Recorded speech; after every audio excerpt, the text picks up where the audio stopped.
para que uno de estos garduños inexplicable y atroz peste del pueblo, pueda acercar una serie de tierras unificadas con varios miles de yugadas, ha tenido que forzar a sus colonos a que le vendan sus tierras. Para ello, unas veces se ha adelantado a acercarlas con engaño, otras les ha cargado de injurias, y otras los ha acorralado con pleitos y vejaciones.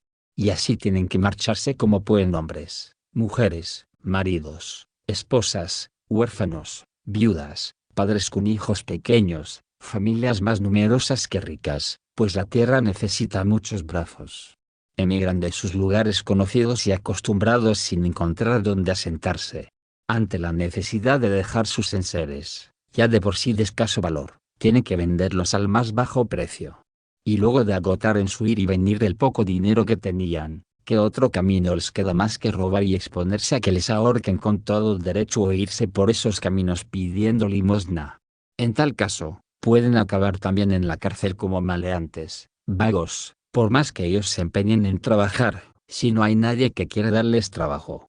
Por otra parte, ¿cómo darles trabajo si en las faenas del campo que era lo suyo ya no hay nada que hacer? Ya no se siembra. Y para las faenas del pastoreo, con un pastor o boyero sobra para guiar los rebaños en tierras que labradas necesitaban muchos más brazos. Así se explica también que, en muchos lugares, los precios de los víveres han subido vertiginosamente. Y lo más extraño es que la lana se ha puesto tan cara, que la pobre gente de estas tierras no puede comprar ni la de la más ínfima calidad, con que solían hacer sus paños. De esta manera, mucha gente sin trabajo cae en la ociosidad. Por si fuera poco, después de incrementarse los pastizales, la epizotia diezmó las ovejas, como si la ira de Dios descargara sobre los rebaños su cólera por la codicia de los dueños. Hubiera sido más justo haberla dejado caer sobre la cabeza de estos. Pues no se ha de creer, que, aunque el número de ovejas haya aumentado, no por ello baja el precio de la lana. La verdad es que, si bien no existe un monopolio en el sentido de que sea uno quien la vende, sí existe un oligopolio. El negocio de la lana ha caído en manos de unos cuantos que, además, son ricos. Ahora bien, estos no tienen prisa en vender antes de lo que les convenga. Y no les conviene sino a buen precio. Por la misma razón, e incluso con más fuerza, se han encarecido las otras especies de vacuno. La destrucción de los establos y la reducción del área cultivada, ha traído como consecuencia que nadie se preocupe de su reproducción y de su cría. Porque estos nuevos ricos no se preocupan de obtener crías de vacuno o de ovino. Las compran flacas y a bajo precio en otros sitios y las engordan en sus pastizales para venderlas después al mejor precio. Todavía es pronto para calibrar la repercusión que estos desórdenes pueden producir en el país. De momento, el mal se refleja en los mercados en que se vende el género. Pronto, sin embargo, al aumentar el número de cabezas de ganado sin darles tiempo a reproducirse, la disminución progresiva de la oferta en el mercado, producirá una verdadera quiebra. Así, lo que debía ser la riqueza de nuestra isla, se convertirá en fuente de desgracias, por la avaricia de unos pocos. Porque esta carestía en los bienes de consumo hace que cada uno eche de su casa los más que pueda. No significa esto enviarles a mendigar, y, si son de condición más arriesgada, a robar. Signo de interrogación abierta. ¿Y qué me dices del lujo tan descarado con que viene envuelta esta triste miseria? Los criados de los nobles, los artesanos y hasta los mismos campesinos se entregan a un lujo ostentoso tanto en el comer como en el vestir. ¿Para qué hablar de los burdeles, asas de citas y lupanares y esos otros lupanares que son las tabernas y las cervecerías y todos esos juegos nefastos como las cartas, los dados, la pelota, los bolos o el disco? De sobra sabéis que acaban rápidamente con el dinero y dejan a sus adeptos en la miseria o camino del robo. Desterrad del país estas plagas nefastas. Ordena que quienes destruyeron pueblos y alquerías los vuelvan a edificar o los cedan a los que quieran explotar las tierras o reconstruir las casas. Frenad esas compras que hacen los ricos creando nuevos monopolios. Sean cada día menos los que viven en la ociosidad, que se vuelvan a cultivar los campos, y que vuelva a florecer la industria de la lana. Solo así volverán a ser útiles toda esa chusma que la necesidad ha convertido en ladrones o que andan como criados o pordioseros a punto de convertirse también en futuros ladrones.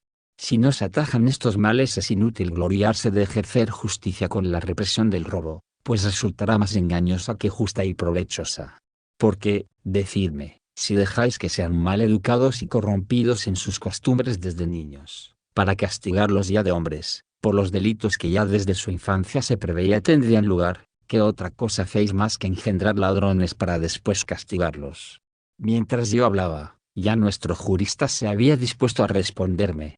Había adoptado ese aire solemne de los escolásticos, consistente en repetir más que en responder, pues creen que la brillantez de una discusión está en la facilidad de memoria.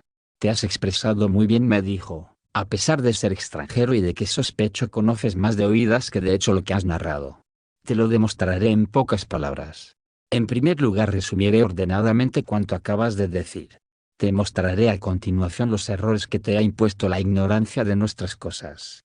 Finalmente desharé y anularé todos tus argumentos. Así pues, comenzaré por el primer punto de los 4 a desarrollar. Calla, interrumpió bruscamente el cardenal, pues temo que no has de ser breve. Juzgar por los comienzos. Te dispensaremos del trabajo de responderle ahora. Queda en pie, sin embargo, la obligación de hacerlo en la próxima entrevista que, salvo inconveniente de tu parte o de Rafael, querría fuera mañana. Ahora, mi querido Rafael, me gustaría saber de tu boca por qué crees que no se ha de castigar el robo con la pena capital y qué castigo crees más adecuado para la utilidad pública. Pues en ningún momento pienso que tú crees que un delito de esta naturaleza haya que dejarlo sin castigo. Porque si ahora con el miedo a la muerte se sigue robando, ¿qué suplicio ni qué miedo podrá impresionar a los malhechores si saben que les queda a salvo la vida? La mitigación del castigo, ¿no les inducirá a ver en ello una invitación al crimen? Mi última convicción, Santísimo Padre, le dije yo, es que es totalmente injusto quitar la vida a un hombre por haber robado dinero. Pues creo que la vida de un hombre es superior a todas las riquezas que puede proporcionar la fortuna.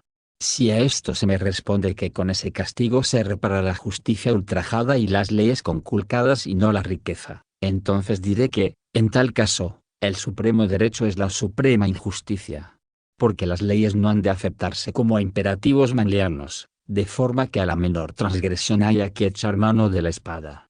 Ni los principios estoicos hay que tomarlos tan al pie de la letra que todas las culpas queden homologadas, y no haya diferencia entre matar a un hombre o robarle su dinero. Estas dos cosas, hablando con honradez, no tienen ni parecido ni semejanza. Dios prohíbe matar. ¿Y vamos a matar nosotros porque alguien ha robado unas monedas? Y no vale decir que dicho mandamiento del Señor haya que entenderlo en el sentido de que nadie puede matar, mientras no lo establezca la ley humana. Por ese camino no hay obstáculos para permitir el estupro, el adulterio y el perjurio. Dios nos ha negado el derecho de disponer de nuestras vidas y de la vida de nuestros semejantes. Podrían, por tanto, los hombres, de mutuo acuerdo, determinar las condiciones que les otorgaran el derecho a matarse. Esta mutua convención tendría autoridad para soltar de las obligaciones del precepto divino a esbirros que, sin el ejemplo dado por Dios, ejecutan a los que la sanción humana ha ordenado dar muerte. ¿Es que este precepto de Dios no tendrá valor de código más que en la medida en que se le otorgue la justicia humana? Por esta misma razón llegaríamos a la conclusión de que los mandamientos de Dios obligan cuando y como las leyes humanas lo dictaminen. La misma ley de Moisés, dura y rigurosa como dictada para un pueblo de libertos de dura cerviz, castigaba el robo con fuertes multas y no con la muerte. Ahora bien, no podemos siquiera imaginar que Dios en su nueva ley de gracia autoriza, como padre a sus hijos, a ser más libres en el rigor de sus penas. Estas son las razones que me mueven a rechazar la pena de muerte para los ladrones. Creo, además, que todos ven lo absurdo y lo pernicioso que es para la República castigar con igual pena a un ladrón y a un homicida. Si la pena es igual tanto si roba como si mata, ¿no es lógico pensar que se sienta inclinado a rematar a quien de otra manera se habría contentado con despojar? Caso de que le cojan, el castigo es el mismo, pero tiene a su favor matarlo, su mayor impunidad y la gafa de haber suprimido un testigo peligroso. Tenemos así, que, al exagerar el castigo de los ladrones, aumentamos los riesgos de las gentes de bien. La cuestión estriba ahora en saber cuál sería el castigo más conveniente. Y no creo que sea más difícil de encontrar que el haber averiguado que el actual sistema es el peor. ¿Por qué dudar en ensayar, por ejemplo, lo que hacían los romanos, bien duchos por cierto, en esto de gobernar? A los grandes criminales se les condenaba a trabajar, encadenados de por vida, en faenas de minas o de canteras. Con todo, creo que lo más interesante que he visto a este respecto, es lo que pude observar en uno de mis viajes a Persia, entre unas tribus conocidas con el nombre de polileritas. Se trata de un pueblo numeroso y bien gobernado. A excepción de un pequeño tributo anual que pagan al rey de Persia, gozan de plena libertad y se gobiernan por sus propias leyes. Situados entre montañas y lejos del mar, se alimentan de los frutos de la tierra sin apenas salir de ella. Son pocos también los que les visitan. Desde tiempo inmemorial no se les conocen ansias expansionistas y les resulta fácil defender lo que tienen, gracias a sus montes y al tributo que pagan. No hacen el servicio militar. Viven con comodidad, pero sin lujo, preocupados más de la felicidad que de la nobleza o el nombre, pues pasan desapercibidos de todo el mundo, a no ser de sus vecinos más inmediatos. Pues bien, en este país, al convicto de robo se le obliga a devolver lo sustraído a su dueño y no al rey, como suele hacerse en otros lugares. Piensan que sobre lo robado tanto derecho como el rey tiene el mismo ladrón. Si lo robado se ha extraviado, entonces se paga lo correspondiente, con los bienes confiscados que pudiera tener el ladrón. Caso de sobrar algo, se reparte entre su mujer y sus hijos. Él, en cambio, es condenado a trabajos forzados. Si el robo no va acompañado de circunstancias agravantes de crueldad, ni se le encarcela ni se le ponen grilletes. Y se le destina en libertad y sin policía a trabajos públicos. A los morosos o recalcitrantes no se les estimula con prisión sino con látigo. Los que trabajan bien no reciben malos tratos. Se les pasa lista todas las noches y se les encierra en celdas donde pasan la noche. Aparte de trabajar todos los días, no tienen ninguna otra penalidad. Su alimentación, en efecto, no es mala. La misma sociedad para la que trabajan se cuida de su sustento, si bien los procedimientos varían de un lugar a otro. En unos lugares, los gastos del sustento se cubren con limosnas de la gente. Parece un recurso precario, pero dada su generosidad, resulta el más ventajoso. En otros lugares se destinan a estos efectos rentas de fondo públicos, o bien impuestos especiales en proporción al número de habitantes. Hay también regiones en las que no se les emplean trabajos públicos. Por ello, cuando alguien necesita un obrero, lo contrata en la plaza pública.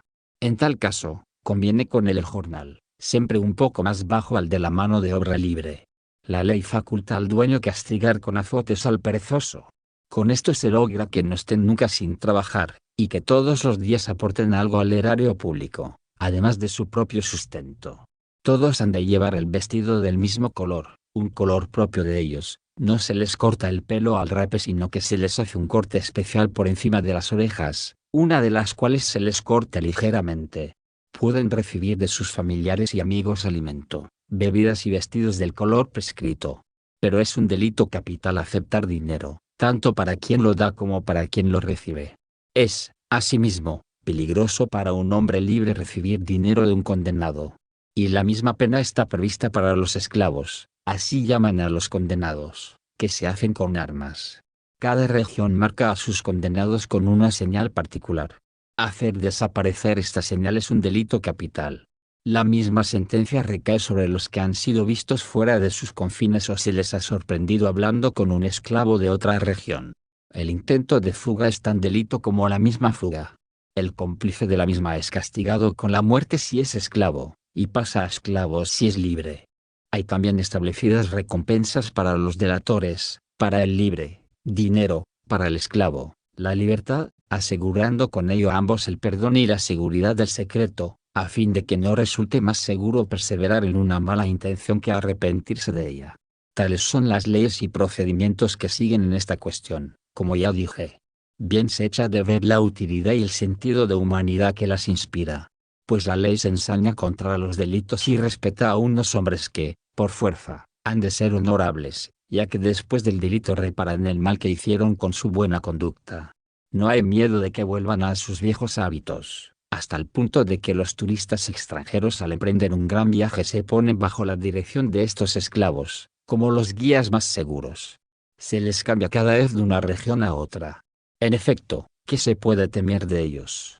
Todo les aparta naturalmente de la tentación de robarte, están desarmados, el dinero les delataría, caso de ser descubiertos, serán castigados, no quedándoles esperanza de huir a ninguna parte. ¿Cómo puede ocultarse o engañar un hombre vestido de forma tan singular? Aunque si escapase desnudo, sería delatado por el defecto de la oreja. Queda excluido también el peligro de que puedan conspirar contra el Estado. Pero, para llevarlo a cabo, tendrían que estar de acuerdo con los esclavos de otras regiones. Ahora bien, tal conjura es imposible desde el momento en que no pueden ni reunirse, ni hablar, ni saludarse.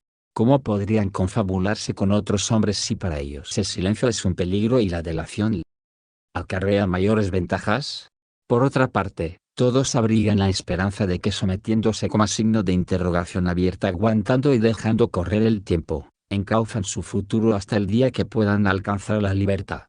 No pasa año, en efecto, sin que uno u otro sean liberados en atención a las pruebas que han dado de su misión. Signo de interrogación abierta porque, arguyó entonces, ¿no establecer en Inglaterra un sistema penal semejante? Tendría resultados muy superiores a los obtenidos por esa famosa justicia, tan cacareada por nuestro jurisconsulto. Semejante sistema penal, contestó él, jamás se podrá implantar en Inglaterra, ya que acarrearía los más graves peligros.